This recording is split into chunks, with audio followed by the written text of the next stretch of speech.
This is part 2 of the story of my visit to Japan, inspired by a book written by my mother on her experiences of being born in Japan in the 1930s and the years up to Pearl Harbor.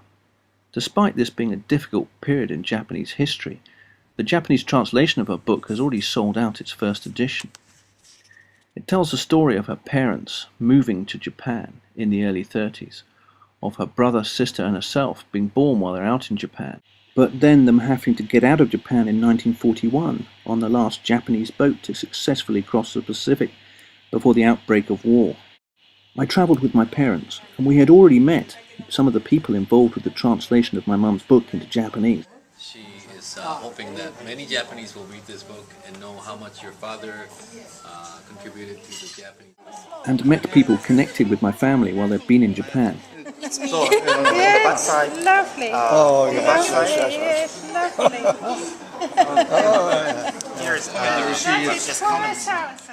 I'd also been introduced to some of the aspects of Japanese life, of which I was unfamiliar. But I needed to continue my Japanese journey of discovery under the reassuring shadow of Mount Fuji. The wonderful Mr. Hojo had to return to Tokyo, so we temporarily said goodbye to him.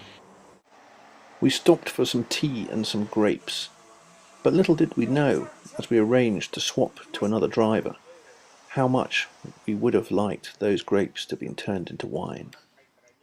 Strong wine.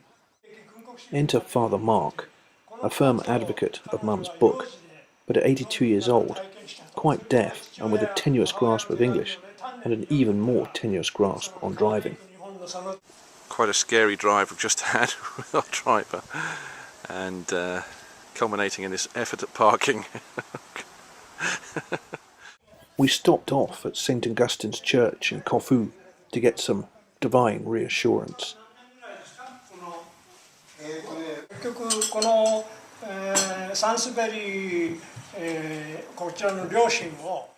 It is a church in which my grandfather, Bishop Sansbury, played an important role, as he donated his salary to enable the church to be founded.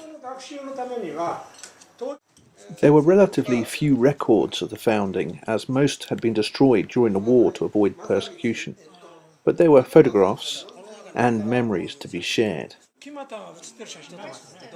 And of course presents. Thank you very much. Presents are such an important part of Japanese culture. The etiquette is that you should return a present to the giver of roughly half the value, even if it's a wedding present. But we could stall no longer. It was time to get back in the car. It was a huge relief to make it to our destination. We made a run for it in the woods and hid out there for a while.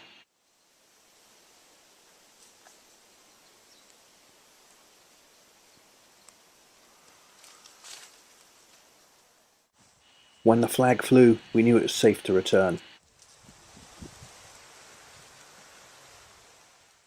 We were staying at a place called The Keep, which was set up while my grandfather was in Japan in 1938 by a chap called Paul Rush, who believed that peace could be promoted through understanding between rural people.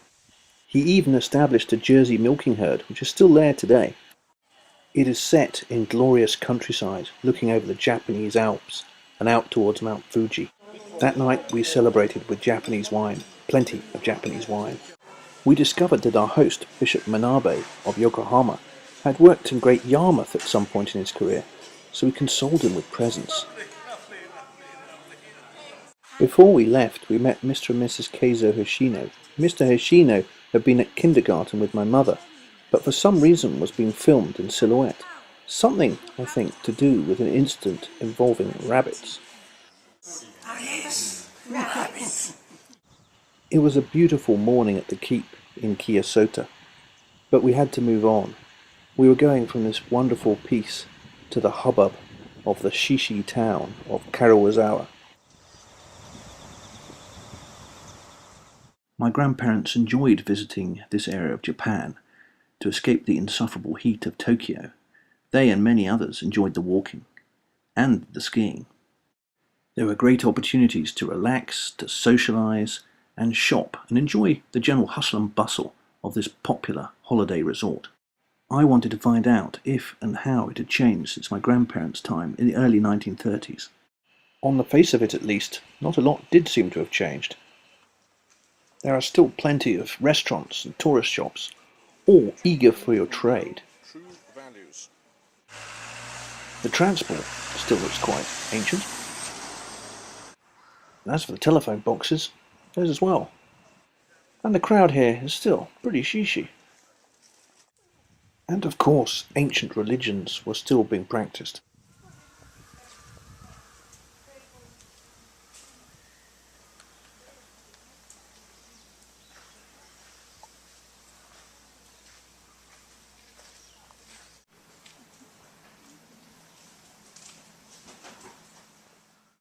Indeed, even Archdeacon Shaw, who came across Kurosawa on his travels and thought it was a good place to stay in 1886, would have recognised it. His house, or at least a replica of it, is still there. The church that was set up not long afterwards is also still there.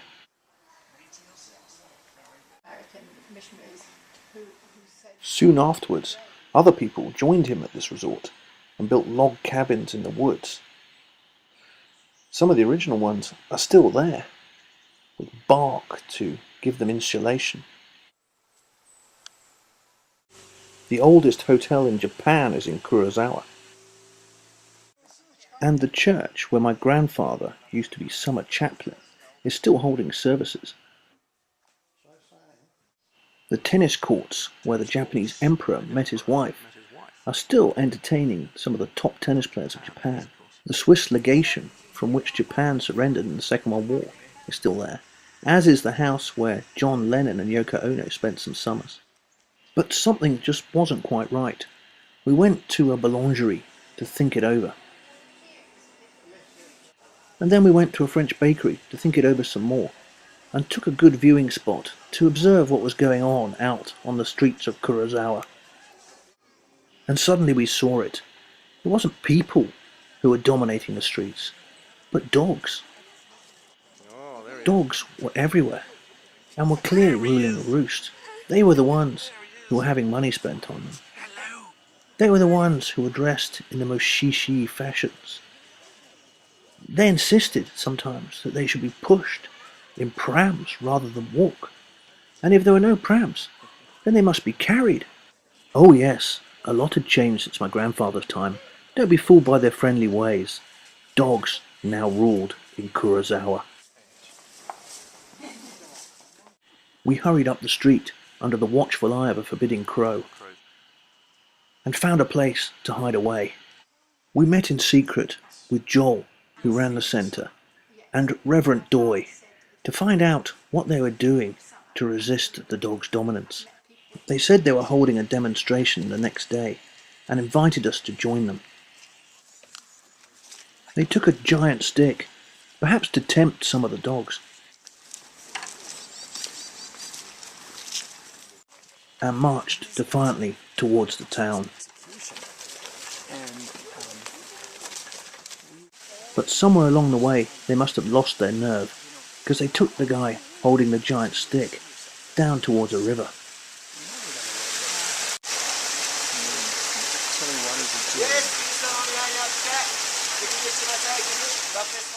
And gave him a thorough soaking. They actually seemed pretty relieved.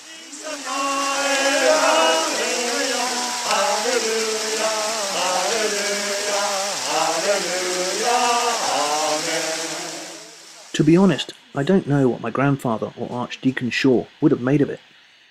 So we returned to the retreat to think things over, and only snuck out at night in order to take some refreshment.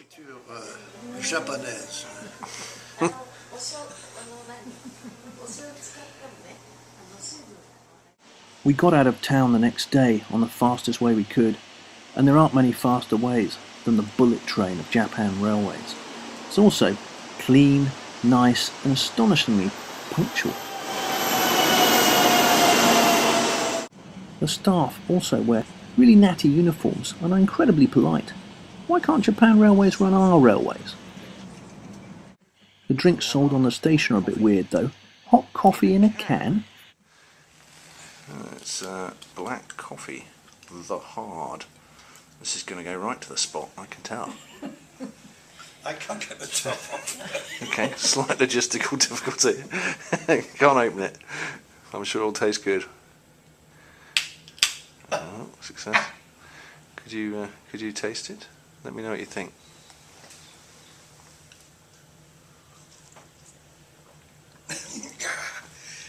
I could do with some sugar, I tell you, I could do with some sugar. We were heading for Numadzu, where my grandparents had spent the first 2 years of their time in Japan, having a total immersion in Japanese language and culture. They were the only Westerners in Numadzu at that time, and lived in a simple wooden-framed house at a time when Numadzu could be described as old Japan. This is just the sort of inspiration we needed to experience the simple Japanese life, without the fripperies of Western society. We sought out humble lodgings, not judging it on first appearances. We looked forward to simple Japanese home cooking. Must be a wet blanket.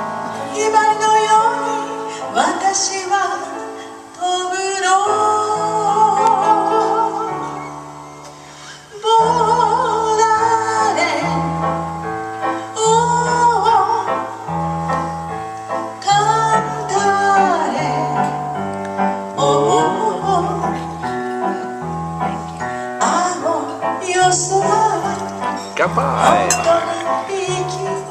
It seemed to do the trick. Soon romance was in the air.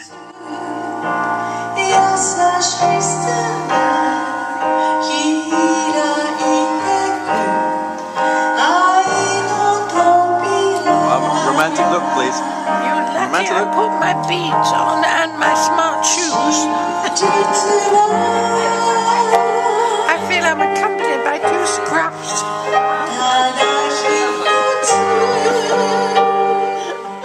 Oh well, maybe a change of mood would do something. We have Spanish music, Italian wine, and French food. This is all wrong. We need to get out of here. This is how my grandfather described Numadzu in his own words. Numadzu, a grey town by the sea, is set in some of the loveliest scenery of this beautiful land. It stands at the head of a bay that has been compared to the Bay of Naples for beauty. To the south rises the great mountainous peninsula of Idzu, the home of some of the oldest folk tales of Japan. To the east, running up from this peninsula, lies the Hokome mountain ridge. Far to the west, another range of snow-covered mountains is visible on clear days, while to the north, towering above the ruins of an infinitely older volcano, stands Mount Fuji, perhaps the most perfectly shaped mountain in the world.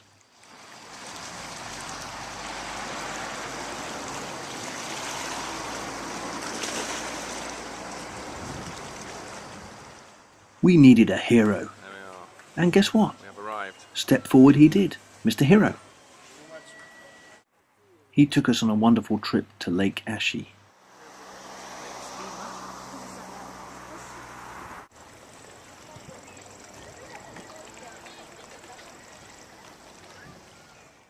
Okay, you may have spotted some swan boats.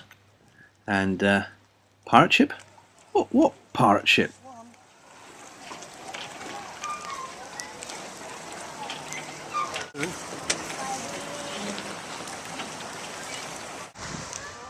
Ah, that pirate ship.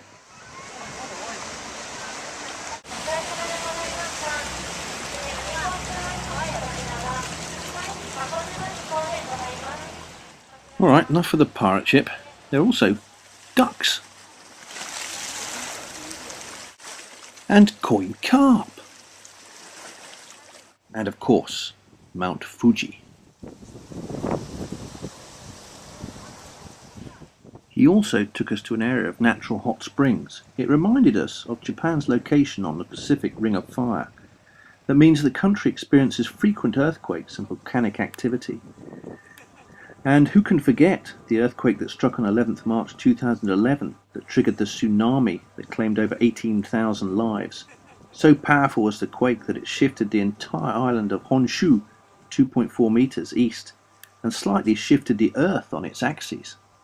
About 60 of Japan's 186 volcanoes are active and occasionally make their presence felt. Japan is a beautiful country, but I guess this beauty is a savage beauty. But as my grandparents were promised when they moved to Komatsu, they'd never be short of a view. Komatsu was a fishing town in my grandparents' time, and that remains the same today. Look at that! Giant fish. Yeah. There it is. Proud fishing. Although my grandparents were in Numadzu to immerse themselves in the culture and language of Japan, my grandfather still found time to help teach languages at the local college, and he was happy to be part of a much bigger team of people teaching in the local community. He also found time to help out at the local church, which at that time had an impressive bell tower. This was unfortunately lost during the war, as were so many buildings in Numadzu. As it was a Sunday, we got the opportunity to see Numadzu Church in action. It's certainly true that the bell is slightly less impressive than in my grandfather's time.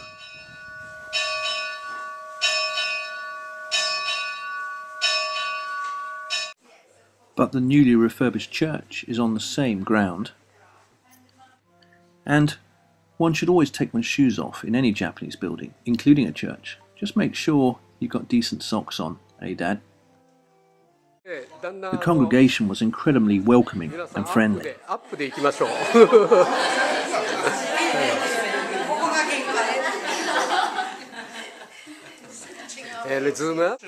And enjoyed sharing memories from my grandparents' time. Although it struck us not for the first time that the records are very limited. So my mother has decided to go back to her father's letters and fill in some of the gaps in the Japanese church history. It was a time for memories. My mother said she was homesick for Japan. She was not comfortable where she was. She wanted to come home. Thank you.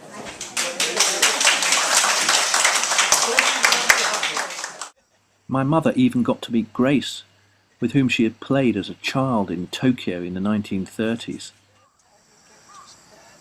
Yes, we came in 1990, and we came with my brother. Numadzu was, of course, not the old Japan to which my grandparents had gone, but we did feel more connected than ever to their experiences.